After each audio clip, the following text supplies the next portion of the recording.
Well guys, I'm super excited to be here at McGrath Volvo Fort Myers in Florida today because they have the newest addition to a Volvo family. This is a brand new Volvo C40, an all-electric and a brand new model for 2022. Now I also have the XC40 Recharge, which is all-electric and the first all-electric vehicle by Volvo. And while this video is going to primarily focus on this one, I'm going to point out some differences and similarities between the two. So if you're ready to go on this journey with me, let's go.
Well, a few years ago, Volvo made a pledge that by 2030, they're going to have an all-electric fleet of vehicles.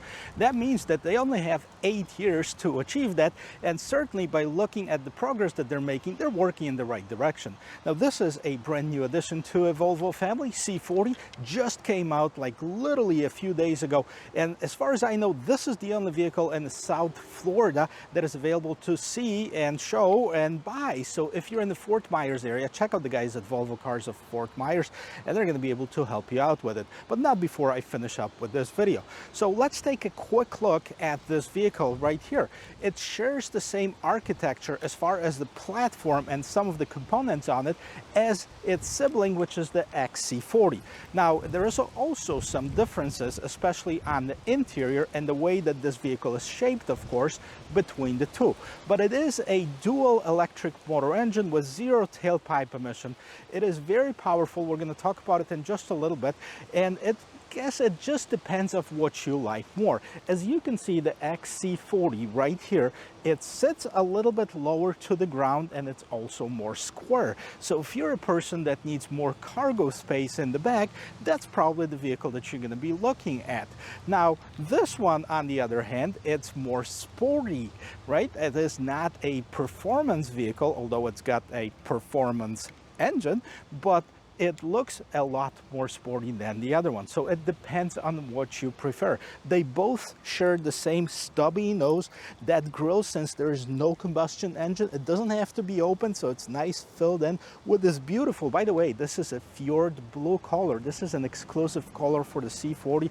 Really, really nice. It does have this huge Volvo emblem right here, and it does have this front view camera. Now, what's interesting about it, a lot of the safety features are hiding behind this Volvo logo. There's of course the front view camera, but as far as the safety cameras, it's right in front of that mirror right there. And then the bottom part right here, it's this matte black. That's open a little bit, and you have this shiny black color in here. And then of course they redesigned these Thor hammer lights just a little bit. They're still LED. They still have this typical T-light signature right here, and then they have the LED fog lights right at the bottom. They're nicely incorporated in this bumper. You gotta admit, it's got a very nice, clean, sporty look. Now let's pop this open. Let's see if it even opens and if it's got any frunk in there. Right, so the hood is open. It opens just like on the regular combustion engine vehicle, and it is nice and tall. It's got the hydraulic struts, and if you look from a distance, there's basically just a flat panel right there. But We have a little compartment right here. We do have a trunk, which is a great plus. Not a huge space, but you can put some battery charging cables, maybe some accessories for the vehicle, etc. And you can cover it nicely, hide it. That's in addition to the space that, of course, you have in the back of this vehicle. And the other option in here is that you can fill your windshield wiper fluid through here. There's no need for you to mess up with this high voltage motors right there, and there's two of them. There's one in the front, one in the back, 78 kilowatt hour lithium ion battery right there, and that engine or motor produces 402 horsepower, 486 pound-feet of torque, which is a very powerful engine for a small vehicle like this. Now the only thing is that as far as the range, it is rated at about 226 miles, so that might be a hard sell for Volvo, but we're going to talk about it a little bit more. Now, as far as the pickup, I couldn't really find an official results for the pickup of this vehicle, but it is rated at about 4.7 seconds 0 to 60, so it's quite peppy. On the side, this Volvo looks like very many of those SUV coupes that are available on the market right now, and that would include like the Mercedes-Benz GLC or the BMW X4. However, they are really not in electric vehicles. Now, what is very similar to that, but maybe a little bit smaller, is the new Mustang Mach-E. That is a little bit shorter in my opinion, so this one is kind of more SUV look. So if you like that look, definitely, check this out.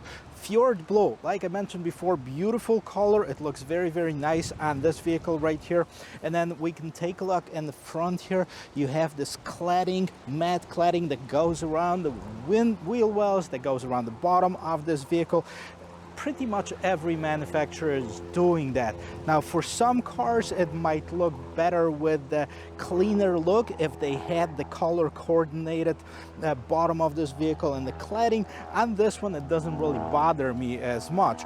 Now, the Pirelli Scorpion Zero is the tires that come standard on it, and as far as the size of the wheels, these are 20-inch wheels. As you can see, these are like hybrid looking or electric looking wheels, 235 by 45. These are the sizes of the tires. Now you do have the gloss black mirror cover, and that continues on the top as well. Now what's interesting about this vehicle, it does have a fully glass roof. So we've seen that on Tesla, seen that on Mach-E as well. And then the pillars are painted the same gloss black as the rest of it to make it for this unified look of this vehicle. Door handles, same color as the rest of this vehicle. It does have the smart entry system. You can see I just locked it and the mirrors folded in, and if I put my hand inside of it, it unlocks it, and of course it unfolds the mirror. Now there's very many differences on the exterior, but I hope you can see it. There's the XC40 Recharge that's right in the back there. It's sticking its butt out there, so you can see definitely that that one is more square down and this is sloped down. So they chopped the back of it. They also, what they did, the XC40 is about 3 inches taller than the C40, and it also sits up higher. So you can see the ground clearance, there is a difference. So technically this vehicle should have a little bit less space on the inside, and we're going to check that out once I go on the interior of this vehicle. Very interesting looking, to be honest with you. It looks very appealing, very eye-pleasing, and I'm super excited to check out the back of it. Right in the back of this vehicle, you can see the very distinct differences. While the front ones were similar, these ones are completely different. Now, if you take a look at the C40, I mean, it's definitely sloped back. It does have these cool design elements that don't really do much for aerodynamics because they're not open, but actually they house the hinges for the gate right underneath it. But they do have this aerodynamic spoiler, which is right here. Completely different lights. It almost looks like they took these lights, stretched them, and they kind of broke off in a few pieces. So it's a very nice design. I'll give you a close-up of it because it looks absolutely amazing. Now they do have a third brake light right here, Volvo C40 on the other side, and these lights kind of wrap around here. So of course, full LED, you have the backup lights, you have the turn signals. Recharge Twin, they renamed that, so all of the C40s and the XC40s, the electric ones, the pure electric ones, have the Recharge Twin badging. This one has that as well. The bottom of the bumper is the thing that looks almost identical between the two. You have those mandatory reflector lights in here, and there's nothing else going on in here. Now, as far as the roominess, that's probably going to be the biggest difference between the two of them, because this one seems much smaller on the outside. But is it? Well, let's check it out. Well, the gates are up. Right from the beginning, you can see that the gate opens up a little bit taller on the XC40. I'm not sure if there's a setting that we can lift that one up. I'm sure there is. But let's take a look quickly on the interior of the XC40. Right away, you can see that it's much taller, that it has this bigger opening. And, you know, there is plenty of room in behind the second row seats, of course. Now, this is not the vehicle that we're making the video about, so let's go into the C40. Now, the C40, as a coupe, many of the, SUV coupes, if you will, have the same issue, that there's not much height. But if you're not looking to carry a lot of tall objects in it, that might be just enough for you. Now, look at this massive charging cable. Now, this is the Mode 2, so this one, you would have to actually probably have somebody wire this to your household. I'm not sure. I'd have to do a little bit more research on it, but it looks massive. The size of the cables itself, it's a lot bigger than on the regular electric vehicles that I've seen. And what's interesting, I'm going to show you this here right there, because there's a set of floor mats. But it's not the floor mats that I'm particularly interested in, but the color of them. This is kind of matching that Fjord Blue that you see on the exterior of this vehicle. And we're going to see a lot more accents like this on the interior. Now, if you open this up, you have a little bit more storage, so you can hide some more stuff. You can even have tools for removing your tire. No spare tire though. And the seats, 60-40 split, and then there's a little pass-through right inside of there if you need to carry something. Of course, it does have this cargo cover, which is removable, by the way, so if you didn't want it, you can actually take that out if you need to carry something longer. So you can remove it, fold the seats down, and you'll have a lot more room. Well, guys, as far as the roominess inside of this C40, I mean, it is a compact SUV, so you will not expect to get a ton of room. And I mean, you pretty much live up to the expectations. You don't get a ton of room, but it is substantial. I'm 6 feet tall, and even with this glass roof, I have probably about 1.5 inches above my head. So I'm not going to bump it, but it's not going to be an abundant room above my head. Now, as far as the shoulder room, 2 people will fit in comfortably. I can't see the third person sitting in here, although you can sit in the middle, as well as it does have a third seat belt. The interior is super cool though. Let's check it out. The rear door looks very, very interesting, but that's not the only thing. Let's check this out. Now, you have this soft areas right here.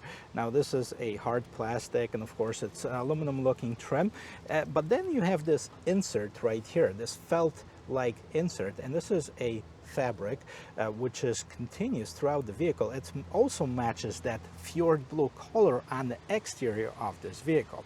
Now, if you look on the interior, check this out. The floor is blue. Now, you do have this little hump in here, and that's because, like I said, it shares its architecture with the XC40, which was originally developed as a gasoline engine, and it does have this tunnel right here to hide either the exhaust or the four-wheel drive system. Most of the manufacturers do. So maybe in the future they're going to develop an all-electric platform that's going to be done all for electric vehicles. Now, what's very interesting about this vehicle too, if you look around right there, there's a lot of fabric, right? There's really nothing leather. I mean, although the seating surfaces look like the suede, it is not a real leather. What Volvo says that there's no animal byproducts used anywhere in this vehicle. So there's no leather anywhere in here. It's amazing that they can make stuff look like leather, feel like leather, and not be leather. Now, of course, you have the middle console. It pops open. You have the cup holders right here. And again, you have this felt surface right here. And then if you want to, open this up for pass-through, if you want to carry your skis or something like this, that's available to you too. And you do have right here a heated seats right at the bottom here, and the power outlet, as well as you have vents for the back, which is a really nice feature because I'd rather have them blow from here than somewhere from the bottom well right there. Now, on the backs of the seats, you have the netting on both sides, and then we're going to move to the front. Or before we get inside of this vehicle, I want to just point out a couple of things. Look how smooth and sleek this styling is. The lights that are going up in here, and then you have those two spoilers, shark fin antenna, the one panel, glass panel roof, which is awesome. And then we're going to see if it sounds good when close the door. Boom, so the quality is still there. They didn't sacrifice anything by using a little bit different materials on this vehicle. And the front door, of course, it looks the same as the back door. It still has the same Fjord Blue inserts in there, but it also has some pretty cool looking design right inside of here. Now you have two memory seats, you have the Harman Kardon stereo, you don't have the Bauer & Wilkins. I don't think it's available for the C40, for the 40 series. Now also you have your window controls, mirror controls, etc., and you have a lot of storage right at the bottom part of this door. Now we're going to get in the interior. Just want to point out a couple things. Recharge right here, and then of course the electric seat. Now you have the same seating surfaces. The seat look kind of sporty, but not too sporty.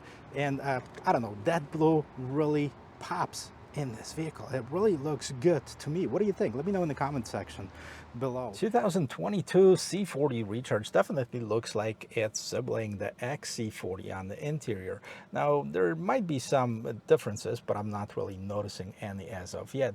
The steering wheel looks pretty good. It is thick. It feels good to the touch. It is not leather because there's no animal byproducts into this vehicle. Now I can only see one difference right away, and that is that the buttons right here, they're not on this shiny black material, which is good, I guess, because that would be like the factory of the fingerprints. You'd have to keep them clean. They look very classy, but not very practical. These, I think, look much better. So on the left-hand side, you basically have your cruise control settings and the adaptive cruise control setting. On the right-hand side, you have something that controls your instrument cluster, as well as something that controls some of the volume, etc., in the vehicle itself. Now, we're going to check that out. I'm not sure if this vehicle has been fully set up because I've been playing around with it and I can't get to some of the options that I normally would be able to get in this vehicle. But let's take a look. This is a 12.3-inch instrument cluster. On the left-hand side, you have the speed. On the right-hand side, you have your gear indicator. It says that the vehicle is ready and that we are in the park mode. It also says that we are, now it doesn't say we're in February, but we are, but it's 80 degrees down here in Florida. So for those of you in the northern parts of the United States, well, guess what? It also says it's got 31% battery charge. What it doesn't say is what the range is on this vehicle. And I read somewhere that until it gets to 20% or below, it will not show you the range, as it varies depending on the different driving conditions on the vehicle. Now, the only thing that I could find right here is the differences between this and right there. There's a little flicker. I'm not sure if it's a faulty something or if it just doesn't have anything set up in this screen yet. If you have played around with this system and know what it is, then let me know in the comment section below. But the main infotainment system is this 9-inch screen, and we've seen that before. It's actually made by Google Automotive Systems. So it includes Google Maps and Google Apps, etc. It's not just Android Auto, but it's a fully automotive system that's made by Google. And you know, it is okay. I'm not a huge fan of it, even though I'm an Android user, so I wouldn't have a problem connecting my vehicle to it and navigate through like Google Maps and stuff. But I think the previous generation infotainment system was a little bit user-friendlier, if you ask me. So now we have this in the view mode, in the camera view mode, and as you can see, it does take up the entire screen, which is very, very nice, and does have several cameras right here. So you can see when you switch that to the rear view camera, it takes up only half of this screen, and then it has the picture of the vehicle right on top. Now let's go back to this main screen right here, and let's go to the 360, which is a button right here. Let's take a look at the front camera. Again, it goes up and it takes up half of the screen, and then the same thing happens on the side. It only takes up one part of the screen. I'm not sure why they're doing it. There might be a reason for it, but I'm not too crazy about this system at all. Now, if you go back to the main screen, you can see that there's Maps button right here. And if you're familiar with Google Maps, you can certainly see that this is something that you can see on your phone, etc. The one button that is here, of course, for the electric vehicles, is the charging stations. And when you hit that, it's going to display all the charging points that are around you. It also is going to tell you that how many of the charging points are there, whether they're fast or slow chargers, and you know how many of them. And I don't know whether the minutes is, I think it is how long, yeah, it is how long to get to the charging station. Now you can also have some shortcuts like restaurants, etc. I'm not going to give you a detailed description of the Google Maps because that's not what this video is all about. And then you have other features of the vehicle infotainment system, basically Bluetooth media player, radio Cyrus, Google Books, phone, Google Assistance, range assistance, car status, Play Store, owner's manual, etc. Okay, that is it. There is no left or right swiping. Now it is a Google Assistant. How do you get to your media? Well, the one thing that I know is you can get to it is say it to Google. Hey Google, turn on the radio. Sure, asking to play the car radio.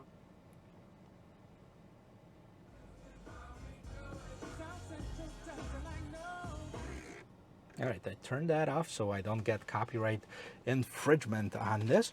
To the home screen. All right, now it says, look at this. Now it doesn't say on the screen in the middle what the range is. Now here it says 65 miles. It also says the radio, so this is your main screen. Now the old system, you were able to swipe it to the right or to the left and have some of the toggle features for the safety systems. I don't see that here. Maybe it is in settings in here. So driving, charging, sound, connectivity, applications, profiles, Google system, etc. So that's basically where you can set up different settings of the vehicle. Assist driving dynamics, drive modes, off-road mode. Well, that's pretty cool. What does it do? I'm not sure. Is it really not an off-road vehicle? But I'm sure it's got something to do with the stability control maybe. And I read somewhere that it only works under like 20 miles per hour or so. Now, one of the features that you have, if you basically touch this bottom portion right here, it opens up your climate control settings. And here you can control your temperature, you can control your clean zone right here, that's what it says. Okay, we can turn that on. It cleans the air as well as it air conditions the car. You can sync it, unsync it, you can break the sync, and the passenger can have their own temperature. And then what else do you have? Right, this button right here, you can have the heated seats, turn on the heated seats or heated steering wheel. They don't have the ventilated one in here, or you can just basically drop it in here. So steering assist, pilot assist, which is pretty cool. It helps you stay in the middle of the lane if you're using the navigation system, and it's using those cameras right on top as well as the sensors. So it's got this new technology in it. Now, I kind of wish that this system was a little bit easier to use. Maybe it's going to grow on me while I'm, working with it. But for right now, it's just a lot of confusion in here, and not a big fan of it. Now at the bottom of here, you have some shortcuts for your media. You also have your hazard lights, front window defogger, and rear window defroster. And that is it. What is this button? This button doesn't do anything. Right at the bottom here, you have your cigarette lighter style charger and the 2 USB-C ports, as well as you have a wireless charging. Okay, what is this? This is for your phone right here, and then you have cup holders and of course the regular shifter. Now if you shift it in towards the front, that engages the reverse. Okay, and then of course we looked at the camera before, but I just want to show you that it does have the trajectory lines as well. And then if you pull it towards you, you're gonna go in the drive, and then this button right here engages park. So what do we have over here? We've seen that on a couple of Volvo models right here, and I can definitely use that in my car with as much time as I spend in my vehicle. And this is a trash can basically. So you put your trash in here, and then you can empty it once you're done. And I show you this here. See, you can open this up, you can actually take that out, and this is a little trash can. Isn't that cool? That's pretty clever. And then you also have a little bit of storage right underneath here. Not too deep, but enough to put some small stuff in here. As far as the rest of the vehicle, here's how it looks. It's got this trim, which is a decent looking trim, very different than anything else. And it does have this clean look. It does have this almost IKEA-like look, very clean, nothing, you know, too shiny other than the screen right here. And it looks good. I mean, it doesn't look spectacular, but it looks good. Now, what do we have here? Just a regular mirror.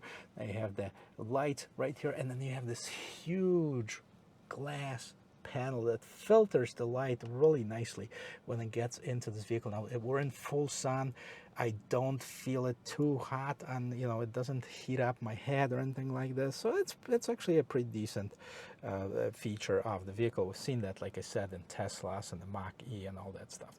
Well, enough talking about the interior of this car. I think we covered mostly everything, and let's take this for a spin. Well, guys, before we take this for a spin, let's talk a little bit about the C40 Recharge and how much does it cost. Now, on the Volvo website, there's really not too many options that are available. It says it starts at $59,845, and it comes pretty loaded with everything that you might want.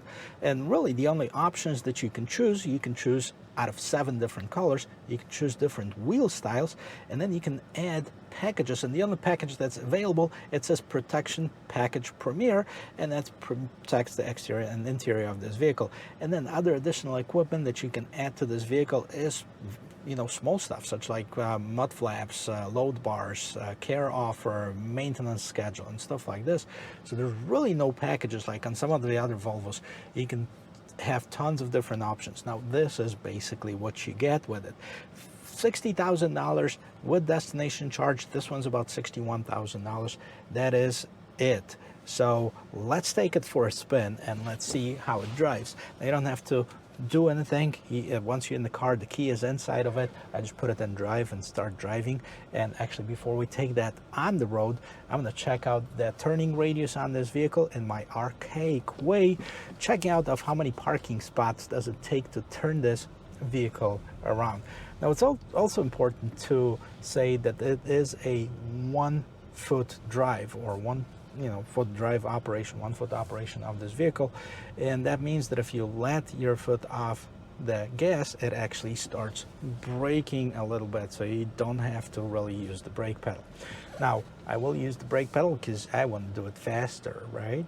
So let's see, turn the wheel all the way to the left, and then we have 1, 2, 3, 4, just touching that 4th line. So it is a pretty tight turning radius. How does it feel, you might ask, you know, sitting inside of this vehicle? The seats are comfortable. The steering wheel is very comfortable. It is on the thicker side, so if you don't like thick steering wheels, that might be your zonk, if you will, right? You might have to live with it or go somewhere else. Right, so the vehicle feels very comfortable on the interior. It does have a good visibility, even though it's at this slant back. And, you know, we have the opportunity to accelerate in here, so let's do it.